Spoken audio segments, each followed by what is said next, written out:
Assalamualaikum warahmatullahi wabarakatuh. Waalaikumsalam warahmatullahi wabarakatuh. Alhamdulillahilladzi hadana li hadza wa ma kunna linahtadiya laula an hadana Allah. Laqad ja'at rusuluna rabbina bil haqqi wa nuduna antil jannah uskunuha bima kuntum ta'malun. Yang pertama-tama dan yang paling utama, marilah kita panjatkan puji dan syukur atas kehadirat Allah, atas nikmat kesehatan serta kesempatan sehingga kita bisa berkumpul di ruangan ini, ruangan intelektual yang insyaallah Allah berkahi. Serta tak lupa pula kita aturkan salam dan salawat kepada Nabiullah Muhammad SAW, Nabi junjungan kita, sang revolusioner yang telah membawa kita dari zaman kegelapan menuju zaman terang benderang yang kita rasakan sampai detik ini. Baik teman-teman, pada kesempatan kali ini kami dari kelompok 5 akan mempresentasikan hasil kerja kelompok kami dengan tema bimbingan dan konseling untuk meningkatkan kecerdasan intrapersonal dan interpersonal pada anak usia dini. Sebelum melangkah ke pembacaan materi, terlebih dahulu saya akan memperkenalkan teman kelompok saya. Yang pertama, saya sendiri, Asrida Menti Syahril dengan akhiran NIM 005, Saudari Siti Jawi Alfa dengan akhiran NIM 036, Saudari Hairun Nisa dengan akhiran NIM 039, dan Saudari Evi dengan akhiran NIM 044. Tidak berlama-lama, untuk menginvestasikan waktu kepada Saudari Evi, saya persilahkan untuk memaparkan materi tentang pengertian bimbingan, pengertian fungsi dan tujuan bimbingan konseling. Kepada saudari dipersilakan. Sebelumnya terima kasih kepada Asri yang telah memberikan saya kesempatan untuk memaparkan materi. Baik, di sini saya akan memaparkan tentang pengertian bimbingan dan konseling. Bimbingan dan konseling merupakan proses bantuan yang diberikan oleh pembimbing, dalam hal ini konselor, kepada individu atau konseling melalui pertemuan tatap muka atau hubungan timbal balik antara keduanya, supaya konseling mempunyai kemampuan atau kecakapan melihat dan menemukan masalahnya serta mempunyai kemampuan memecahkan masalahnya. Jadi dalam kata lain, bimbingan dan konseling adalah interaksi antara guru dan siswa untuk membantu siswa agar dapat memecahkan masalahnya dan mengembangkan potensinya. Selanjutnya,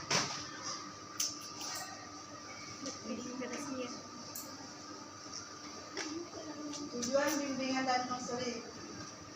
Tujuan pertama yaitu perkembangan yang optimal pada individu.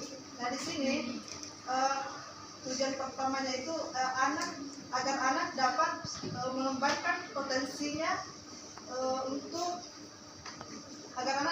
mengembangkan potensinya di lingkungannya. Terus yang kedua, memiliki kemampuan atau kecakapan melihat dan menemukan masalah. Di sini tujuan keduanya yaitu agar anak dapat menemukan atau memecahkan masalahnya sendiri.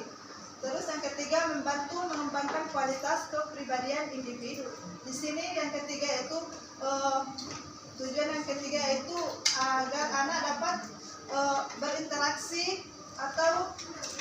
berinteraksi di lingkungannya dengan baik. Terus yang keempat, membantu mengembangkan perilaku yang efektif. Nah, di sini agar anak dapat memperbaiki perilakunya. Terus yang kelima yaitu membantu menanggulangi problematika dan kehidupannya secara mandiri. Di sini agar anak dapat menemukan masalahnya dan dapat memecahkan masalahnya sendiri tanpa adanya bantuan dari orang lain. Terus yang terakhir, memperoleh pemahaman yang lebih baik terhadap dirinya. Nah, di sini anak dapat mengetahui dirinya secara mendalam sehingga anak dapat lebih peduli terhadap dirinya sendiri. Terus di bagian fungsi bimbingan dan konseling. Fungsi pertama yaitu fungsi pemahaman. Dengan adanya bimbingan dan konseling, anak dapat memahami dirinya sendiri dan potensi-potensi yang dimilikinya.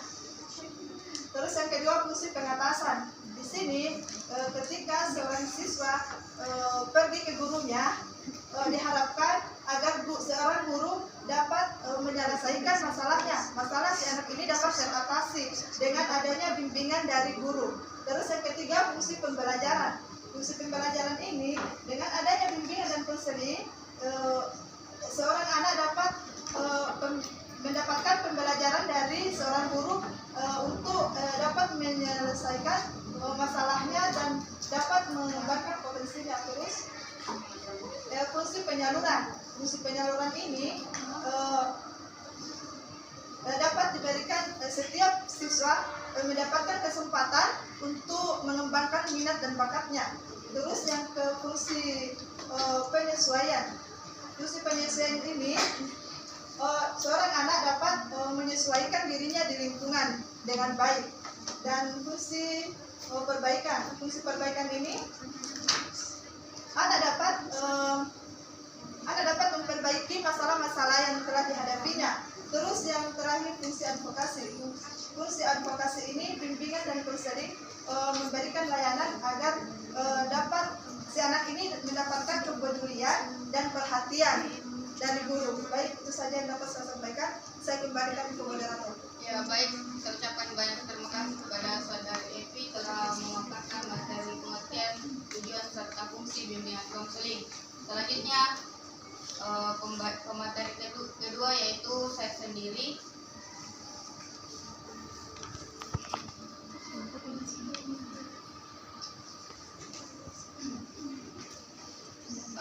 Baik teman-teman, saya harap perhatiannya, mohon dihargai pemateri yang di atas. Pengertian kecerdasan intrapersonal dan interpersonal. Di sini pembahasan yang kami bawa atau yang kami bahas adalah mengenai kecerdasan intra dan kecerdasan inter. Kecerdasan intra adalah kecerdasan yang berasal dari dalam diri anak, sedangkan kecerdasan interpersonal adalah kecerdasan yang ada di luar anak, dalam artian dia mampu bersosialisasi dan sebagainya. Dan membahas tentang pengertian kecerdasan intrapersonal atau self-smart adalah suatu kemampuan untuk mengenal diri sendiri, antara lain mengenali perasaan-perasaan yang ada pada diri sendiri, seperti perasaan senang ataupun sedih, mengenal kemampuan yang dimiliki oleh diri sendiri, dan menerima kelebihan serta kekurangan diri sendiri. Dan pengertian dari kecerdasan interpersonal adalah kemampuan yang memahami orang lain dalam artian berbicara sosial, interaksi. Juga mampu untuk melihat dan memahami perbedaan mood atau mood yang bisa dikatakan yang bisa berubah-ubah, tidak konsisten. Dan yang selanjutnya itu temperamen, motivasi dan hasrat orang lain, serta kemampuan untuk berperilaku dan berkomunikasi serta bersosialisasi di tengah banyak orang. Jadi dapat disimpulkan dari pengertian di atas bahwa kecerdasan intra dan kecerdasan inter sangatlah jauh berbeda. Kecerdasan intra adalah bagaimana seorang anak bisa memahami diri sendiri, sedangkan kecerdasan inter adalah bagaimana anak bisa memahami orang lain, orang-orang yang ada di luar dirinya, dalam artian temannya, orang tuanya, masyarakat dan sebagainya. Selanjutnya, ciri-ciri kecerdasan intrapersonal dan interpersonal. Di sini ciri-ciri dari kecerdasan intrapersonal adalah: 1. Anak dapat menyadari dan mengerti kondisi emosional, pikiran, perasaan, motivasi, dan tujuan diri sendiri. Dalam artian, anak mengetahui, anak dapat mengatur emosinya. Dia tahu pada saat apa ia harus marah, pada saat apa ia harus senang, dan kemudian ia mampu berpikir dengan baik, dan persoalan perasaannya pun dia bisa atur, serta dia memiliki motivasi dan tujuan. Dan selanjutnya yaitu mampu bekerja secara mandiri. Anak yang sudah memiliki kecerdasan intrapersonal, dia sudah mampu bekerja dengan mandiri, dia sudah bisa bekerja tanpa merepotkan orang lain atau guru ataupun orang tuanya. Kemudian yang ketiga, anak mampu mengungkapkan dan mengekspresikan pikiran dan perasaannya sendiri. Di sini terkadang ada anak-anak yang masih ketika sakit ataupun sedih, dia tidak mengatakan kepada orang lain. Namun ketika anak memiliki kecerdasan intrapersonal, ia sudah mampu menyampaikan resahnya, semisal dia tertekan dalam artian mentalnya atau psikisnya, dia sudah mampu menyampaikan kepada guru maupun orang tuanya. Kemudian anak mampu menyusun dan mencapai visi, misi, dan tujuan pribadi. Kalau berbicara visi, misi, dan tujuan pribadi, mungkin seorang anak PAUD belum punya visi dan misi yang tertata. Namun anak PAUD juga dalam artian punya kemauan, semisal ada kemauannya yang ingin dicapai, ya ia sudah mampu mencapai kemauan tersebut. Dan yang terakhir adalah anak memiliki kapasitas memahami hubungan antara diri sendiri dan orang lain. Dia mampu memahami dirinya, dan kalau di sini membahas orang lain itu sudah masuk ke kecerdasan interpersonal. Nah, selanjutnya adalah ciri-ciri kecerdasan interpersonal. Anak yang memiliki kecerdasan interpersonal adalah anak yang piawai dalam berkomunikasi. Ia mampu menyampaikan apa yang ada di pikirannya, ia mampu berbicara di depan umum dan sebagainya. Dan yang kedua adalah anak dapat menyampaikan pendapat. Ia memiliki dalam artian pendapat, semisal anak PAUD mau semisal mainan ini, ia sudah berani menyatakan, ibu saya mau semisal mobil-mobilan ini, dan dia sudah mampu menyampaikan apa yang ia inginkan. Dan yang ketiga adalah cocok bekerja dalam kelompok, karena berbicara itu berbicara kelompok, sehingga anak yang memiliki kecerdasan interpersonal ia sudah mampu bekerja dalam kelompok. Ia sudah tidak dalam artian ia sudah memahami dirinya dan orang lain, sehingga dalam bekerja kelompok itu kerja kelompoknya dalam artian saat bermainnya itu sudah baik. Dan yang selanjutnya itu pemimpin yang baik. Mungkin ini tidak spesifik pada anak usia dini, karena berbicara pemimpin itu sudah dalam artian di atas kemampuan dari seorang anak usia dini. Nah, yang kelima adalah peka terhadap perasaan orang lain. Anak yang memiliki kecerdasan interpersonal, ia mampu merasakan kesedihan temannya, ia mampu merasakan kesenangan temannya, dan ia juga mampu merasakan apa yang menjadi kesusahan atau keresahan dari temannya, teman sebayanya, atau teman dekatnya, teman dekat bangkunya, dan sebagainya. Nah, kemudian selanjutnya itu percaya diri. Anak yang memiliki kecerdasan interpersonal, ia akan percaya diri, ia akan pede dan sebagainya. Dan selanjutnya adalah solidaritas tinggi. Berbicara solidaritas, ya berbicara pasti solid. Dia solid di dalam kelompok. Dia tidak mau meninggalkan teman yang lain. Dia dalam artian solidnya itu kuat, hubungannya kuat. Dia susah senangnya bersama. Selanjutnya itu pendengar yang baik. Anak yang memiliki kecerdasan interpersonal, dia tidak hanya mampu memahami dirinya, tetapi juga mampu memahami perasaan orang lain, sehingga dia akan menjadi seorang pendengar yang baik. Dia akan mendengarkan keresahan teman yang lain dan sebagainya. Dan yang terakhir adalah membuat orang lain nyaman. Tentu ketika anak memiliki kecerdasan interpersonal, siapapun yang ada berada di dekatnya akan merasa nyaman, karena temannya akan merasa dihargai. Ya, mungkin itu saja yang dapat saya sampaikan. Mohon maaf bila ada kekurangan. Selanjutnya silakan. Baik, terima kasih kepada moderator atas kesempatannya. Penjelasan yang berikut adalah cara menstimulasi kecerdasan intrapersonal pada anak usia dini. Yang pertama, mengajak anak bercerita. Misalnya kita dengan anak bila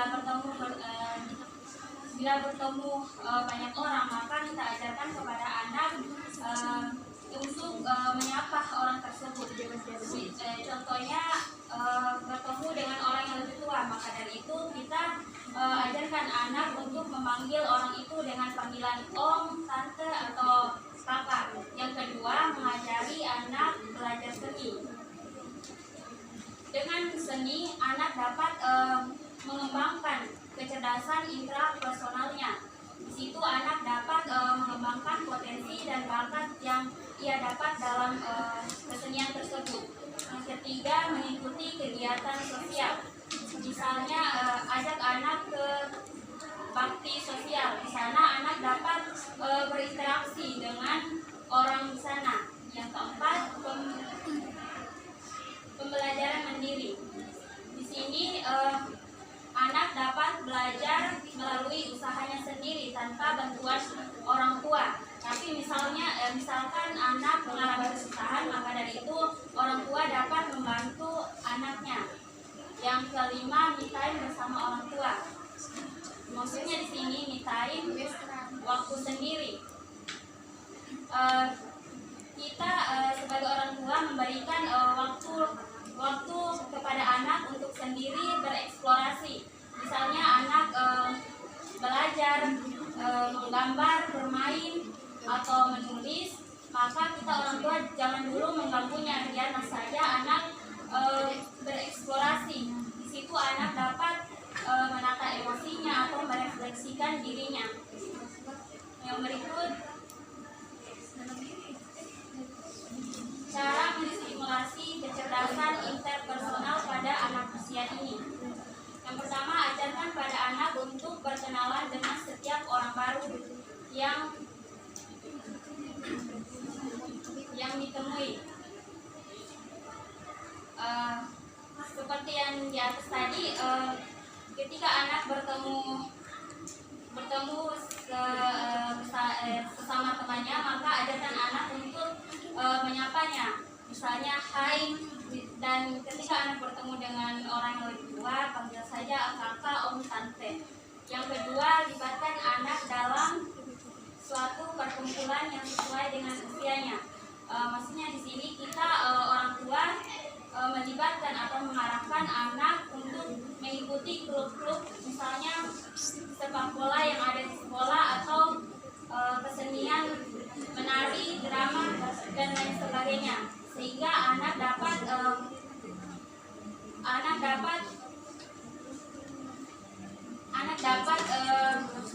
mengembangkan kecerdasan interpersonalnya.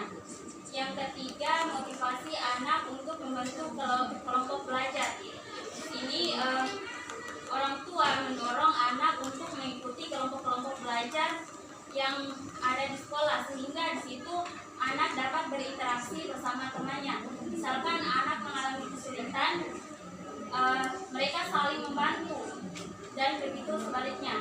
Yang keempat, ajak anak ke acara yang melibatkan banyak orang. Misalnya ajak anak ke tempat bakti sosial. Di situ anak dapat berinteraksi dengan warga setempat dan lingkungan sekitarnya. Yang kelima, biarkan anak bermain bersama dengan teman sebayanya. Kita sebagai orang tua jangan terlarang ketika anak bermain dengan teman sebayanya, karena di situ anak dapat memahami watak atau sikap karakteristik teman sebayanya.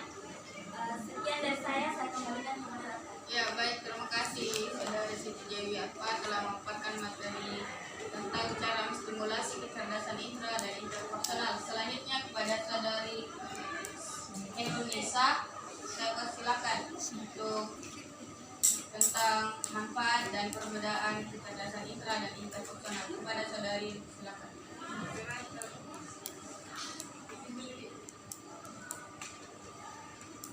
Kelas selanjutnya yaitu manfaat kecerdasan interpersonal dan interpersonal. Adapun manfaat dari kecerdasan interpersonal adalah: yang pertama, anak dapat mengenali kekuatan dan kelemahan diri mereka sendiri. Contohnya itu dapat dilihat dari anak yang menyukai suatu kegiatan mewarnai, dilihat dari karyanya dapat mencocokkan warna yang sesuai dengan gambar yang akan diwarnainya. Yang kedua, anak percaya diri dan mengikuti nalurinya mereka sendiri. Di sini dapat kita lihat dari anak yang ingin mencoba hal yang baru, seperti bernyanyi di tempat umum atau bernyanyi di depan teman-temannya. Yang ketiga, anak dapat menjadi pandai mengetahui apa yang ingin dilakukannya. Selanjutnya, anak dapat merefleksikan emosinya, baik itu senang ataupun sedih. Dilihat dari ketika anak merasa sedih, ketika melihat teman-temannya mendapatkan piala atau juara pada saat kegiatan perlombaan sekolah, tapi dirinya sendiri tidak mendapatkan piala tersebut. Selanjutnya, anak dapat paham apa yang boleh dan tidak boleh dilakukan. Contoh dari anak yang dapat paham dan tidak boleh dilakukan yaitu ketika anak tidak memukul teman-temannya dan menolong teman-temannya yang sedang kesusahan. Selanjutnya, manfaat kecerdasan interpersonal. Yang pertama, dapat berpikir kritis dan menghasilkan sebuah pendapat. Contohnya ketika seorang guru bertanya kepada anak tentang kegiatan apa saja yang telah dilakukan pada hari itu, maka anak tersebut akan mampu menjawab beberapa pertanyaan dengan baik dan benar. Yang kedua, mampu menjadi seorang pemimpin yang bijak dan tegas. Yang ketiga, memiliki rasa kepedulian yang lebih tinggi kepada orang lain. Contohnya itu ketika ada temannya yang tidak membawa pensil atau pewarna pada saat proses pembelajaran, maka si anak tersebut meminjamkan kepada teman yang tidak membawa. Selanjutnya, suka bekerja dalam kelompok atau tim, memiliki rasa solidaritas yang tinggi kepada orang di sekitarnya. Yang terakhir, senang mendukung atau mengapresiasi pencapaian orang lain. Contohnya yaitu ketika melihat temannya mendapatkan piala atau juara seperti kegiatan di sekolah, anak tersebut mengucapkan selamat kepada temannya atau memberikan pujian kepada teman tersebut. Selanjutnya, perbedaan kecerdasan intrapersonal dan interpersonal. Kecerdasan interpersonal merupakan kemampuan anak untuk mengenal dan memahami dirinya sendiri menjadi lebih baik. Ia bisa tahu kelebihan atau serta kekurangan yang dimiliki untuk menjalani hidup. Anak dengan kecerdasan intrapersonal ini akan lebih peka untuk menerima sesuatu yang dialami. Dan berbeda dengan kecerdasan interpersonal yang memiliki kaitannya dengan orang sekitar. Jadi anak dengan kecerdasan interpersonal mampu memperlihatkan kepekaan terhadap lingkungan sekitar. Sekian dari saya kembalikan kepada Bapak. Ya, baik, terima kasih kepada Saudari Veronisa telah memberikan materi tentang manfaat dan kegunaan kecerdasan intra dan interpersonal. Pertanyaannya itu apa perbedaan tingkat kecerdasan intra dan inter antara anak biasa dan anak ABK? Nah, mungkin sudah dipahami sendiri dari pembelajaran ABK yang kita dapatkan kemarin bahwa anak biasa, anak normal dan anak ABK adalah sangat jauh berbeda. Apalagi berbicara tentang kecerdasan anak normal mungkin lebih di atas daripada anak ABK. Dan di sini berbicara kecerdasan intra dan kecerdasan inter. Kecerdasan intra dulu. Tingkat perbedaannya itu anak ABK sangat sulit menahan emosinya, anak ABK sangat sulit mengetahui perasaannya, dan anak ABK sangat sulit sangat sulit untuk menjadikan dirinya lebih baik. Dan maksudnya dia butuh orang lain, dia butuh pendamping untuk bagaimana agar kecerdasan intranya ini bisa berkembang, sehingga ketika dibandingkan yang sangat berbeda. Dan berbicara tentang kecerdasan interpersonal adalah yang dipaparkan tadi bahwa kecerdasan yang mampu memahami orang lain. Berbicara tentang anak ABK, dirinya saja itu sulit dia pahami, apalagi berbicara orang lain, orang yang di luar dirinya itu ia juga sulit memahami semisal temannya, karena ia dalam arti yang belum selesai dengan dirinya. Ya mungkin itu saja. Saya kembalikan ke penanya. Pertanyaan dari saudari Miftahul Jannah akan dijawab oleh saudari Siti Jariah, Pak. Baik, pertanyaan Miftahul Jannah yaitu bagaimana penanganan anak yang selalu merasa malu di depan banyak orang. Nah, itu kita orang tua harus menumbuhkan rasa percaya diri kepada anak. Misalnya tadi ketika anak bertemu dengan orang banyak, maka kita orang tua harus duluan menyapa orang tersebut dan menyuruh anak untuk mengikutinya, sehingga karena kita orang tua, apa yang kita lakukan pasti anak akan mengikutinya. Disitulah dapat membantu rasa percaya diri pada anak. Sekian dari saya kembalikan kepada Ya, terima kasih kepada saudari Siti Jariah, Pak. Selanjutnya saya kembalikan kepada saudari penanya, apakah sudah dipahami atau masih ada? Ya, selanjutnya pertanyaan dari saudari Elsa Yufran Syektia akan dijawab oleh saudari Khairul Nisa. Kepada saudari, silakan.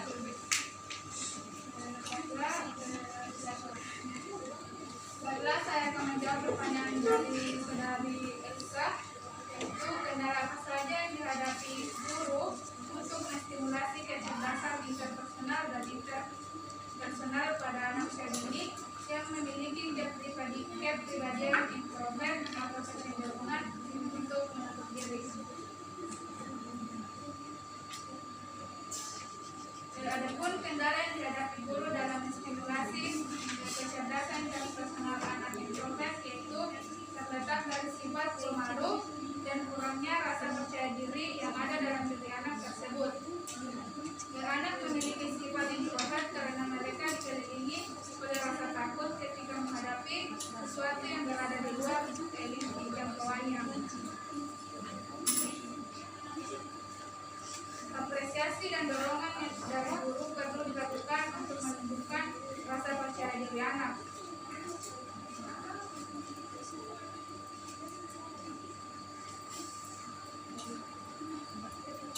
Dengan menerapkan sebuah tugas di mana anak memberikan kebebasan dan memilih solusi seperti apa yang mereka gunakan. Sekian dari jawaban saya kembalikan kepada Ya baik, terima kasih atas jawaban dari saudari Khairul Nisa. Selanjutnya saya kembalikan kepada saudari penanya, apakah jawabannya sudah dipahami atau masih ada yang ingin disanggah?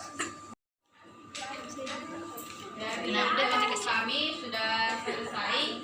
Selanjutnya kita melangkah ke sesi tanya jawab kepada teman-teman sekalian yang masih ada sesuatu yang menjanggal atau ingin dipertanyakan, dipersilakan untuk bertanya.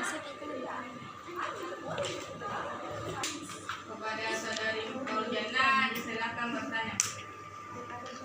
Baik, terima kasih atas kesempatan yang diberikan kepada saya.